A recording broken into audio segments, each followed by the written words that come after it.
मंगलप्रभात लोढांच्या कार्यक्रमाला आदित्य ठाकरेंसह ठाकरे गटानं विरोध केलेला आहे। लोढा नागरिकांशी भेटीगाठी घेणार असल्याची निमंत्रण पत्रिका समोर आली होती। लोढांच्या कार्यक्रमाच्या निमंत्रण पत्रिकेनंतर ठाकरे गटानं विरोध केलाय। पेडर रोडमधील धीरज अपार्टमेंटमध्ये ठाकरे गटाचे कार्यकर्ते दाखल झालेत। निवडणुकीच्या पूर्वसंध्येला हा कार्यक्रम घेणं हा आचारसंहितेचा भंग असल्याचा आरोप ठाकरे गटानं केलाय। दरम्यान मंगलप्रभात लोढा कार्यक्रमस्थळी गेले नसल्याची माहिती आहे।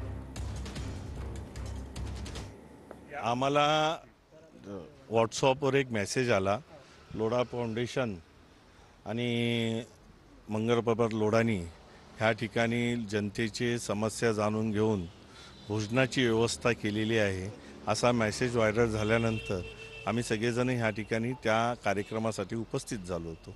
मात्र कुठेतरी तुम्हाला निमंत्रण असताना तुम्ही आता बाहेर थांबलेले आहात। निमंत्रण आहे पण ते स्पॉटच त्यांनी आता काय केलं काय माहीत नाही, बदललाय, ब्लॅकआउट करून टाकले सगळं। तर ते काय मला माहीत नाही त्यांचं काय इथे आम्हाला बोलवलं तर खरं होतं त्यांनी व्हॉट्सअपवर, माझ्या व्हॉट्सअपवर मेसेज आहे तसा 8:45ची वेळ त्यांनी दिली होती, त्यासाठी आम्ही या ठिकाणी उपस्थित झालो होतो। काही महिला शिवसैनिक देखील या ठिकाणी दाखल झालेले आहेत, काय सांगाल ताई, कशामुळे इथं दाखल झाले आणि काय? आता सांगितलं ना संतोषने का निमंत्रण दिलं होतं म्हणून निमंत्रण म्हणून आलो आम्ही। कुठल्या बिल्डिंग मध्ये आहेत तुम्ही? जिराज बिल्डिंग मध्ये आहोत। लोढाजींचा मेसेज आहे, मेसेजवर आम्ही सगळ्या महिला आणि आमचे सगळे शिवसैनिक आलेले आहोत। पण पूर्ण इथं ब्लॅकआउट आहे, आचारसंहिता आहे, आचारसंहितेचा भंग होत आहे। इलेक्शन आयोग काय करतंय, लोकल पोलीस स्टेशन काय करतंय, ह्याच्यावर ॲक्शन का नाही घेतली गेली? हा आचारसंहिताचा भंग आहे।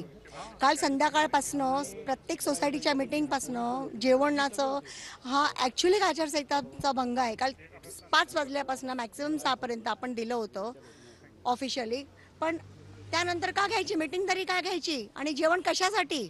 कॅमेरामन रुपेश सह मी रमेश चंडके, टीव्ही 9 मराठी।